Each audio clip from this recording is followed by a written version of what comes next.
स्वागत है सम्राट क्लासेस में। मैं अरुण सुग्री कुशवाहा।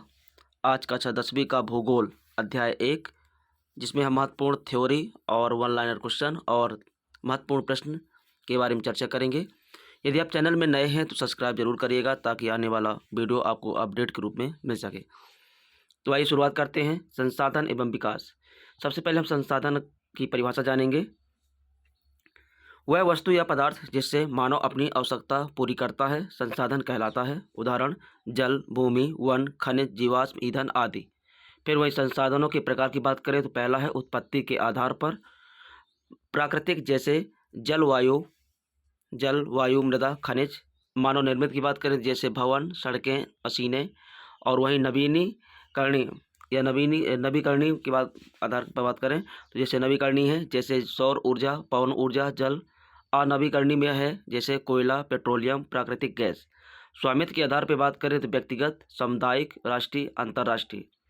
विकास के स्तर की बात करें तो विकसित, संभाव्य, भंडारित, भविष्य के लिए आरक्षित। संसाधनों की आवश्यकता तो मानव जीवन और विकास के लिए आवश्यक, आर्थिक उन्नति और सामाजिक कल्याण हेतु जरूरी। संसाधनों का अति उपयोग, संसाधनों का अत्यधिक दोहन पर्यावरणीय असंतुलन पैदा करता है। परिणाम स्वरूप मृदा अपरदन, वन विनाश, प्रदूषण, जल संकट आदि। संसाधन नियोजन यानी रिसोर्स प्लानिंग के बारे में चर्चा करें तो भारत में संसाधन असमान रूप से वितरित है, इसलिए नियोजन आवश्यक है। मुख्य चरण की बात करें संसाधनों की पहचान और सूची बनाना, योजनाओं का निर्माण, उपयुक्त तकनीक अपनाना, संसाधनों का समान वितरण और विकास। भूमि संसाधन की बात करें तो भूमि की उपयोग, भारत में भूमि उपयोग के प्रकार। कृषि भूमि 43% के लगभग यानी 43% भूमि पर कृषि की जाती है। वहीं 22% में लगभग वन है और 5% के लगभग भूमि बंजर है। और चारागाह एवं अन्न की बात करें तो 10% के लगभग भूमि है। वहीं भूमि चरण के कारण की बात करें तो वनों की कटाई, अधिक चराई, खनन कार्य, औद्योगिक वन निर्माण कार्य। संरक्षण उपाय की बात करें तो वृक्षारोपण, टेरेस खेती, जल संचारण, भूमि पुनर्वास। मृदा में बात करें तो भारत में प्रमुख मृदा की बात करें तो पहला नंबर है जलोढ़ मृदा, जो उपजाऊ है और यह उत्तर भारत में पाई जाती है। काली मृदा की बात करें तो कपास खेती के लिए ज़्यादा उपयुक्त है और दक्कन के पठार में पाई जाती है ज़्यादातर।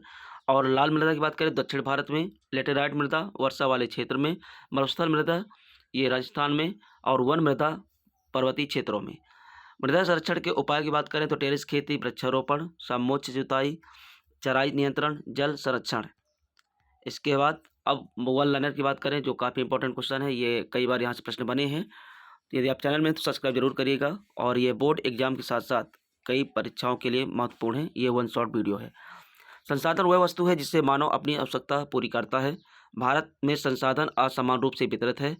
संसाधन दो प्रकार के होते हैं, प्राकृतिक और मानव निर्मित। नवीकरणीय संसाधन बार बार प्रयोग में लाए जा सकते हैं। अनवीकरणीय संसाधन सीमित मात्रा में उपलब्ध होते हैं। संसाधन नियोजन का उद्देश्य संसाधनों का उचित उपयोग है। भूमि एक प्रमुख प्राकृतिक संसाधन है। 8वां है भारत की 43% भूमि कृषि कार्य में प्रयुक्त होती है। भारत की लगभग 22% भूमि वन क्षेत्र के रूप में है। भूमि चरण का मुख्य कारण वनों की कटाई है। मृदा भूमि की ऊपरी उपजाऊ परत कहलाती है। भारत में सबसे उपजाऊ मृदा जलोढ़ मृदा है। काली मृदा को रेगुर मृदा या रेगुर मृदा भी कहा जाता है। लाल मृदा में लोहा तत्व अधिक पाया जाता है। लेटराइट मृदा वर्षा वाले क्षेत्रों में पाई जाती है। मरुस्थलीय मृदा राजस्थान के शुष्क क्षेत्रों में पाई जाती है। समोच्च जुताई और टेरेस खेती मृदा संरक्षण की विधियां हैं। सतत विकास का अर्थ है वर्तमान और भविष्य दोनों का संतुलित विकास। सतत विकास की अवधारणा 1987 में ब्रंटलैंड आयोग ने दी थी। संसाधनों का विवेकपूर्ण उपयोग ही पर्यावरण संतुलन बनाए रखता है। अब महत्वपूर्ण प्रश्नों की बात करें। पहला नंबर प्रश्न है कि संसाधन क्या है। उत्तर है जो वस्तुएं मानव की आवश्यकताओं को पूरा करे और उपयोगी हों उन्हें संसाधन कहते हैं। प्रश्न नंबर 2 है संसाधनों के प्रमुख प्रकार कितने हैं। तो उत्तर है 4 प्रकार, प्राकृतिक, मानव निर्मित, मानव एवं राष्ट्रीयता के आधार पर। प्रश्न नंबर 3 है नवीकरणीय संसाधन का उदाहरण दीजिए। उत्तर है जल, वायु और सौर ऊर्जा और वन आदि। प्रश्न नंबर 4 है अनवीकरणीय संसाधन क्या है। तो उत्तर है जो दोबारा प्राप्त नहीं किए जा सकते हैं, जैसे कोयला, पेट्रोलियम आदि।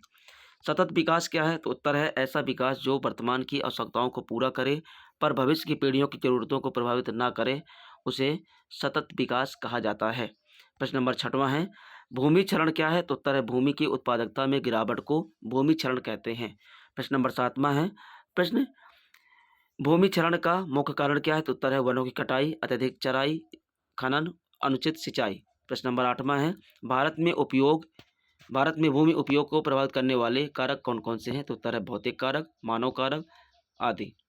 और प्रश्न नंबर 9वां है मृदा अपरदन क्या है? तो उत्तर है जब हवा या पानी मिट्टी को बहा ले जाए उसे मृदा अपरदन कहते हैं। अगला प्रश्न 10वां नंबर है मृदा संरक्षण के 2 उपाय लिखो। तो उत्तर है वृक्षारोपण और समोच्च जुताई। तो गाइस ये रहे महत्वपूर्ण प्रश्न। ऐसे ही वीडियो देखने के लिए आप हमारे चैनल को सब्सक्राइब, लाइक, शेयर जरूर करें। धन्यवाद।